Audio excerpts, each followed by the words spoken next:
Excellency, Honorable Vice President of India, Sri Radhakrishnan Gariki, Andhra Pradesh Governor, Sri Abdul Nazir Gariki, Manya Mukhyamantri Varyaru, Nara Chandrababu Naidu Gariki, Sri Venkaya Naidu Gariki, వేదిక మీద ఉన్న కేంద్ర మంత్రులు, రాష్ట్ర మంత్రులు, మిగతా పెద్దలు అందరికీ నా వందనాలు. ముందు ఇంతమంది ముందు మాట్లాడడం అంటేనే కొంచెం భయంగా ఉంది, మోకాళ్ళు అణుకుతున్నాయి. కానీ లక్కీగా పోడియం పెట్టారు కాబట్టి మీకు ఎవరికి కనపడదు. సో ఇక్కడ మాట్లాడే అర్హత నాకు ఎంత ఉందో నాకు తెలియదు. ఇంకా కేవలం ఇక్కడ నేను కూడా ఒక పూర్వ విద్యార్థిని అనేటువంటి ఒక అభిమానంతో పిలిచినట్టున్నారు. బేసిక్గా విశ్వవిద్యాలయం మీద నాకు వచ్చిన అవగాహన చెప్తాను. ఎందుకంటే ఇక్కడ ఉన్నప్పుడు నాకేం అవగాహన లేదు, ఇక్కడి నుంచి వెళ్ళిపోయిన తర్వాత నాకు కొంత అవగాహన వచ్చింది. సో ఇన్ని సంవత్సరాల్లో నేను అర్థం చేసుకుంది కొంత. ఇక్కడ నేను ఇంకా ఏం నేర్చుకుని ఉంటే బాగుండుండేది అని నాకు అనిపించింది కొంత మీకు చెప్పే ప్రయత్నం చేస్తాను. దానివల్ల మీకేమాత్రం ఉపయోగం కలిగిన, కొద్దిగా అయినా మీ ఇంట్రాస్పెక్షన్కి అది ఏమైనా పనికొచ్చిన, మీ ఇన్సైట్కి అది ఉపయోగపడిన, I will be very happy. ముఖ్యంగా యూనివర్సిటీలోనే 2 మాటలు ఉన్నాయి. డైవర్సిటీ ఒకటి ఉంది, యూనిజాన్ ఒకటి ఉంది. సో చాలా విభిన్నమైనటువంటి ఆలోచనల్ని ఒకే చోటకి కలిపి తీసుకొచ్చే ప్లేస్ని యూనివర్సిటీ అంటారని నా ఉద్దేశం. సో ఇక్కడ చెప్పడం కంటే కూడా మీరు నేర్చుకోవటం మీద ఎక్కువ ఆధారపడి ఉంటుంది. ఎందుకంటే నాకు సంబంధించినంత వరకు విద్య అంటే ఎక్కడో ఉన్నదాన్ని, లేదంటే మీకు కనబడం దాన్ని మీకు తీసుకొచ్చి ఇక్కడ నేర్పించడం కాదు.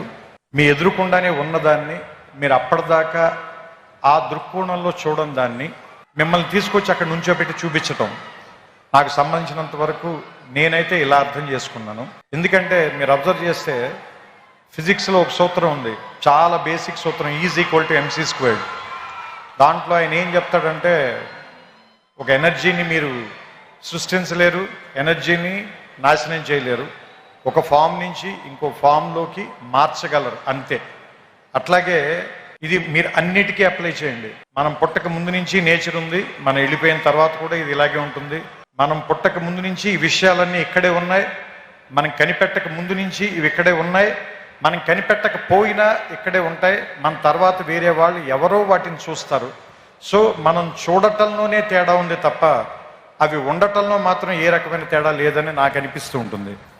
సో ఆ ఉన్న వాటిని చూడటం నేర్చుకోవటానికి పనికొచ్చేటువంటి ఒక వేదికగా యూనివర్సిటీని భావించాలని మీ అందరికీ నేను చెప్తున్నాను. ఎందుకంటే ఇది ఒక విశాలమైన ప్రాంగణం. మొట్టమొదట ఎవరు రాగానైనా ముందు భయపెడుతుంది. మోర్ దాన్ 500 acres, రోడ్లు ఎంత నడిచినా తరగవు, పెద్ద పెద్ద ఎత్తైన సీలింగులు, దూరంగా ఉండే క్లాస్ బోర్డులు, వినపడినట్టుగా ఉండే ప్రొఫెసర్ల మాటలు అన్నీ కూడా ముందు మనకి చాలా నెగిటివ్గాను, ఇక్కడి నుంచి ఎంత గమ్ముని వెళ్ళిపోదాం అనేటువంటి ఫీలింగ్ ఇచ్చేలాను అనిపిస్తాయి. మందు చేదుగానే ఉంటుంది, ఆసుపత్రి వాసన మనకి సుగంధంలా అనిపించదు, కానీ అది మనకి చాలా ఉపయోగం చేస్తుంది. అదే మనకు ఉపయోగపడుతుంది, మనని బాగు చేస్తుంది, మనని రిపేర్ చేస్తుంది, మనని మళ్ళీ ఆరోగ్యవంతుని చేస్తుంది. అలాగే ఈ ప్రాంతం కూడా మొదట మనని భయపెడుతుంది, కానీ దీన్ని అలవాటు చేసుకోండి, దీన్ని అవగాహనలోకి తెచ్చుకోండి. ఎందుకంటే మనమందరం వేరే వేరే కల్చర్స్ నుంచి, వేరే వేరే ప్రాంతాల నుంచి వస్తాం. మనకందరికీ ఎలా ఉంటుందంటే మన భాష గొప్పది, మన మాటే గొప్పది, మన మాండలికమే గొప్పది, లేదంటే మన తిండే గొప్పది, మన అలవాట్లే గొప్పవి అనేటువంటి ఒక భావంలో మనం ఉంటాం. ఇక్కడికి వచ్చిన తర్వాత వేరే విషయాలను కూడా యాక్సెప్ట్ చేయటం అనేటువంటిది నేర్పటానికే ఈ ప్లేస్ ఉంది. అందుకే దాదాపుగా మోర్ దాన్ 130 కంట్రీస్ నుంచి ఇక్కడికి ఎందుకు జనాన్ని పిలిపిస్తారు, వాళ్ళందరికీ కూడా ఎందుకు ఈ ప్రోగ్రాంలు పెడతారు, వాళ్ళందరినీ కూడా ఇక్కడికి ఎందుకు కలుపుతారు అంటే, ఫస్ట్ అందరినీ కలవటం మూలంగా మీకు చాలా విషయాల మీద మీకుండేటువంటి ఆలోచనలో మార్పు వస్తుంది. కాబట్టి కలవడం మూలంగానే గెలవడం అనేది జరుగుతుంది ఏ మనిషికైనా సరే. సో నేను ముగించే ముందుగా ఒకే ఒక మాట చెప్తాను. ఈ ఆంధ్ర యూనివర్సిటీ సింబల్లోనే ఉంటుంది, తేజస్వినావధీతమస్తు మా విద్విషామహే అని.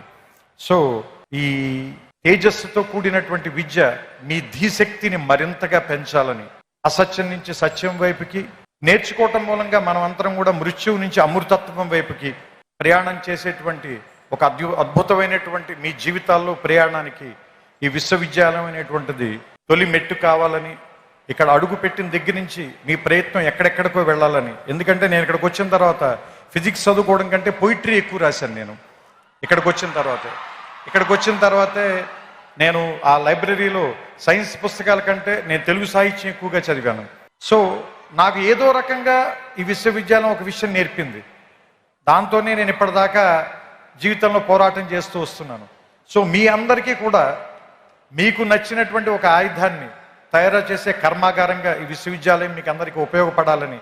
ఎందుకంటే ఇక్కడ ఉన్నటువంటి పైన ఉన్న డిగ్నిటరీస్ అందరూ కూడా ఒకళ్ళు వ్యాపార రంగంలో, ఒకళ్ళు రాజకీయ రంగంలో, మరొకళ్ళు ఏమంటారు దాన్ని దేశ విదేశాలకు వెళ్ళి రకరకాల ప్రాంతాల్లోకి వాళ్ళ తాలూకు ధీశక్తితో ముందుకు వెళ్ళారంటే వాళ్ళ ప్రయాణం మొదలుపెట్టినటువంటి మొదటి ప్రాంతం మాత్రం ఇదే.